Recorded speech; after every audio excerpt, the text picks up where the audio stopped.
If you don't have an automated trading system and we're trading manually, you run the risk of veering from your plan and participating or not participating based on your emotions. This takes that out of it.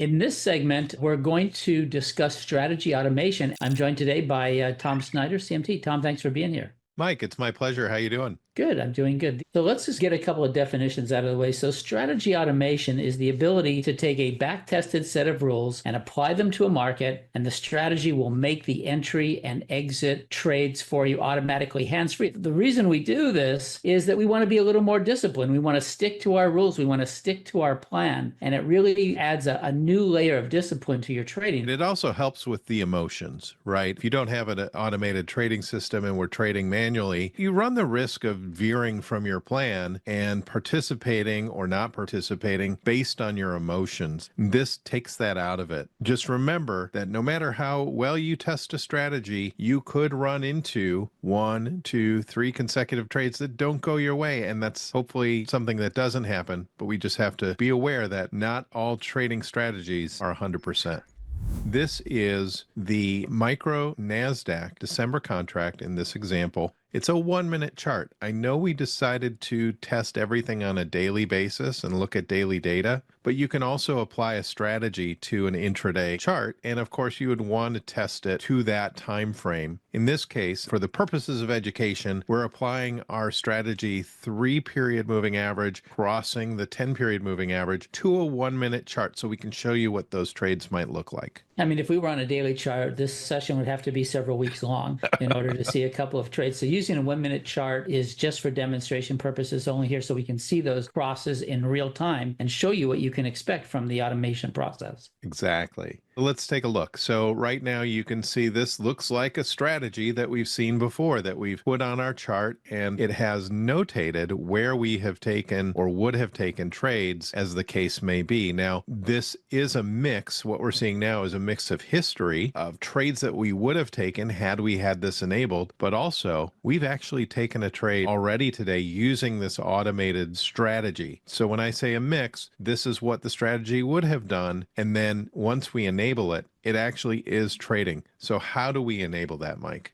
Let me just back up one step here a little bit. So what we're doing here is we're watching the historical backtesting of the strategy now in real time. So there's 2 environments here that we operate in when we're automating a strategy. One is we're looking at the strategy in the chart and it's generating orders in real time. But the chart, and this is the key part here, the chart is not generating the orders. The way that strategy automation works at NinjaTrader is that we apply that strategy to the control center, and the control center monitors the rules and places the trades. Do you want to remove that and add it? Let's remove it. We're about to get a signal. The way you would do this when you first open up strategy, you should not have any strategy up there. And you would just go to the first item, new strategy, and then you'll see the strategies that you may have developed, but you also have some sample strategies. I use this sample moving average crossover strategy. And here we would take the instrument that we want to apply it to, choose that instrument. Here I chose the micro NASDAQ. This is by the micro E-mini because we already have a strategy on for the micro NASDAQ.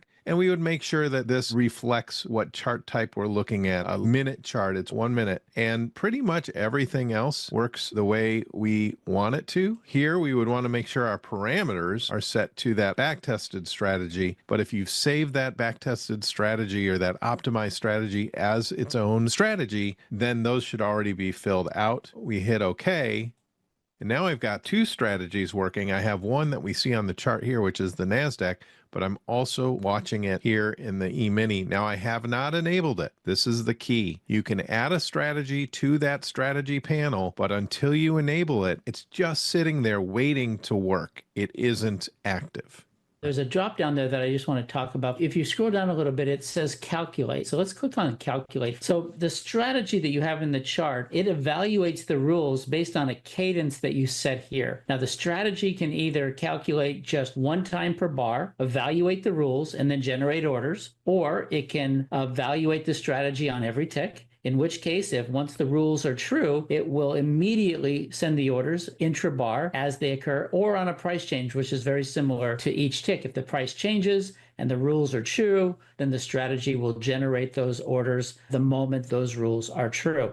In this case, we're using on bar close because we want to make sure that the two moving averages have crossed on the close of the bar, and then we generate orders into the next bar. Oh, that's a very good point. If you use each tick or price change, you run the risk of crossing those moving averages during the bar formation, getting long or short, but then by the end of the bar, the pricing might reverse and uncross, and now you're in a position where you didn't want to be according to your strategy. So very key when we're talking about crossing events, we want to make sure that we use bar close.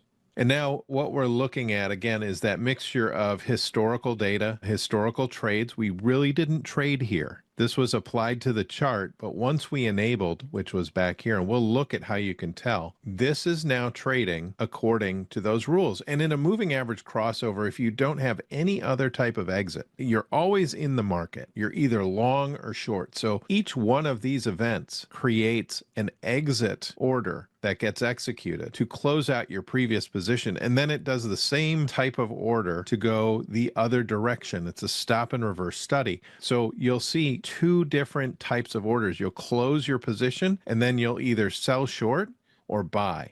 And that is because you're opening a new position. So it'll show you on top, you'll see the one that closes out the position, and then underneath the next order, which will open that opposite position. And so you can see here, when we see these moving averages cross, this 3-period crosses above the 10, we wait for that close to confirm, and then we go long that next bar because this bar was closed and it confirmed. We see the moving averages continue to travel up as the market moved up. We have a little bit of consolidation that allows the 10 to catch up to the 3, a small pullback, and we see right here a cross occur. We waited for the close and then we went short and then a quick reverse. This is a whipsaw. That happens in moving average crossovers. We went the opposite way and now we're long one. And you can see this reflected in my order where I got in, right? This is a one lot that is green, so it's long, and I'm underwater right now because we're trading right below that price.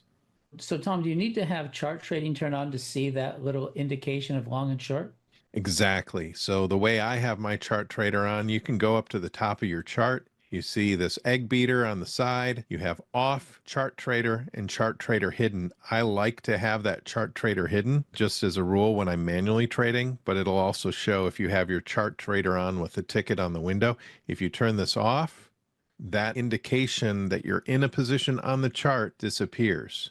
So if we go up to the control center, Tom, we can actually monitor whether or not the position that the strategy in matches the position that we are in the real world. For the strategy to close a position or take a new position, they need to be in sync. The real world position has to be in sync with the strategy position. And in this case, it's our real world position is a simulated environment, but it's the same concept. So maybe talk a little bit about those columns in the control center there. Right. So the first 4 columns are informational, what strategy, what instrument, the data series, a 1-minute chart, and the parameters for the studies. That's something that we would change if we edit the strategy. Here, this is what Mike's talking about. What position does the strategy say that we're in? We're in a 1 long position for the micro NASDAQ. If it didn't know that we were trading this, if it wasn't automated, it still would show a 1 long position because that's what the chart says. Now, the account position is 1 long as well, right? We took a long position when this trade executed, and so they match, so they're in sync. Now, if you're not in sync, you can right click and you can synchronize the strategies, but sometimes you'll see the sync is false, and that's when you'd invoke that. We just have some other informational columns here. Average price. So average price is if you had multiple units. Some strategies you can enter 1 unit, let's say 1 contract, and then add to that strategy. It's kind of layering in or pyramiding in a strategy. So the average price would take all the entry prices and average those out. Of course, here's the P&L, so to speak, right? Unrealized. This is the current positions P&L. And then this is the P&L of the positions we've taken and closed up until now. The account that I'm in, and then of course my data connection, and is it enabled? So that's basically a summary of those columns. But the key here is we want the position, if you're trading this live, you're trading this automated, you want this position to match the account position. And if they are, they'll be in sync. Click on the positions tab for me there, Tom. This is where you can get a quick look to see what your actual position is in the simulator, or if you're trading with real dollars in a real account. A couple of best practices here, Tom. One of the things you don't want to do when you're automating a symbol is to trade it in another strategy, or to trade it discretionarily through the chart trader or the Superdome. If you're automating a strategy, in this case, we're automating the MNQ, you do not want to be trading that anywhere else. That's a real important best practices, because anything you do on this symbol other than the strategy is going to mess with your sync. You're going to mess up that sync, and the strategy is not going to be able to do what it's supposed to do. Right. So, Tom, we just had a trade. Notice we went from long to short here. Exactly. So let's look at that strategy tab again real quick. Let's go back to strategies. And now you can see we're one short in our account and we're in sync. So that's what a live strategy trading fill looks like. You know, what's really neat about the way this is displayed is there's a connecting line between the trades. So every time we take a trade, there's a dotted line. And sometimes it looks like it's one line with two different colors, but it's just the different trades. Sometimes they don't go the way you want and the trend stays the same. But we color those according to if they're profitable or not. So this long trade was a nice profit, but this short trade kept going. So we got stopped out. And we didn't get stopped out. We got chopped out. We got chopped out because the moving averages reversed, and we took a losing trade there. And now this was a long trade that, again, also got a little bit choppy, and we took another losing trade when we got out. And so now we're short, and we're hoping that that current trend that was not good when we were long remains now that we're short. So these connecting lines on the strategy, we really haven't talked about them, but they're a quick way to say, okay, where was I profitable? Where was I not profitable with my trading? When you're automating a strategy like this, and especially if you've got some experience with it, there could be a tendency to want to just let this run, grab your golf clubs and go play golf while this is running and it's making money for you while you're playing golf. That sounds great. But in practice, Tom, anything can go wrong here. You could lose internet, you could lose power. So you really need to be present here. Even though this is going to free up your emotions, it's going to improve your discipline, it's going to give you time to work on other things. But this isn't something where you can just set this and forget it. You said it the best. If the internet goes out, which is what everybody relies on when we're talking about trading, you know, that alone should give you pause for thinking about walking away from your screen. But you're right. You want to make sure that where the execution is happening, meaning when it's happening and at what price, and are your trades looking the way you envisioned, you can actually apply the strategy without enabling it. So it's not turned on. And you can look at the history to say, okay, I've backtested this and I can get a good sense that yes, these executions in the past that would have gone off here look correct, but that doesn't give me a reason to walk away. I want to make sure that they're correct as they're being executed, because you don't know. There might be something that is between the data provider and you. There might be something that causes this not to behave the way you want it. Of course, internet outage is the number one thing that would make me concerned, but there might be other things. So you do want to monitor and say, is this automation behaving the way I want to? And it could be a matter of programming too, right? So there are all sorts of things you want to think about, but ultimately you want to make sure this is behaving.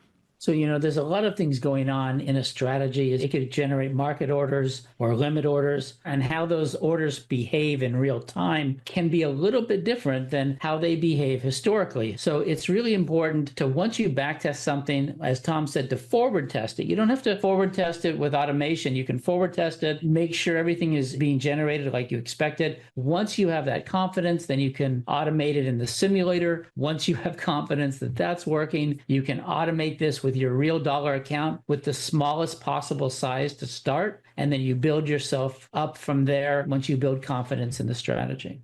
Completely agree. But there's another tab in the control panel, and it's called executions.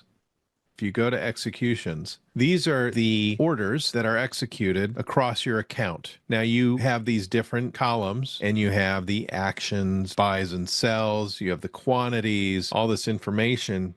I've sorted mine on time. Here's the time column. just to show what's the latest execution. Kind of makes sense, right? If we're questioning what's happening on the chart, oh, does that look right? That recent trade, I want to see that at the top. And basically, I can look at my chart and see, does what happened on the chart match what happened in my executions? And so I'm looking and I see, well, the last two executions were sells, right, in the micro NASDAQ. And we would kind of expect two of the same trade when we're doing a stop and reverse. So looking at this, just a little bit ago, we got two sells, which jibes with what I did here. And I can scroll down. There's a scroll bar on the right, and I can just continue to slightly scroll down and make sure that this makes sense. Now, if you have an account that you trade other contracts in, you may run into another contract, right? And that's okay. You could sort by instrument as well, but you just have to be aware that this control panel shows all the activity, all the executions you've done in this account, not just what's on the chart. But it's a good way to make sure that, look, I don't know if this went off. Let's make sure it did. Oh, it is in the executions tab. Yeah, that is a good point. If you look at the name column there, this shows you exactly the order entry behavior that each order generated. So it closed a position, it took a short position, it took a long position. You can see that here. And that is a great column to kind of track what's happened in the account and what's happened in the strategy. So, again, there's lots of different data information here that can really help you. Mike, I do want to remind everybody that this is for educational purposes only. These factors are not optimized. We don't recommend them for intraday or historical or to automate trades in any way. This is just to show you what you can do. We look for you to determine what's best for you, but realize this tool is available for you to help you be a more disciplined trader. So Tom, one last thing before we go. Let's go back to the strategies tab. Let's say I'm done strategy trading this for the day. How do I stop it and how do I get flat? So the first thing I would do is uncheck enabled. Notice that I still have my position, but the strategy came off of the chart telling me that it's not active. Really, the key though, Mike, is it has to be in this panel because this is what drives that automation of routing orders to the exchange. To your point about getting flat, you can come just over. One thing real quick. Yes. Notice that the position column does not have a position now. So the strategy does not have a position. That's really important to note here. But the account does have a position, and that's what we've got to get rid of. So the quickest way I like to do it is go over to positions. And if you only have one position, you can use flatten everything. That'll close everything that you have, every order. If you're walking away from your NinjaTrader and you're done for the day, I highly recommend coming here. And if you have a position, flatten everything. If you want to keep the position overnight, that's a different story. Now, if you have multiple positions and you do want to keep one of them or multiple positions, but you want to close this one, you can just hit close position and it'll take care of just the instrument you have highlighted. And so now it closes that position and I can walk away without worrying about having any orders left in the micro NASDAQ. This presentation is for educational purposes only. All of the symbols, trading ideas, and live trading are for demonstrational purposes and are not recommendations or trading advice. Past performance may not be indicative of future results. All of the information and opinions expressed by third-party guests are their own and are not necessarily those of NinjaTrader, LLC. Trading futures involves substantial risk and may not be suitable for everyone, and trading futures can result in losses greater than the initial required margin. Traders should only trade futures with risk capital. Risk capital is money that you can afford to lose without jeopardizing your financial security or current lifestyle. You can find additional disclosure information on the NinjaTrader website.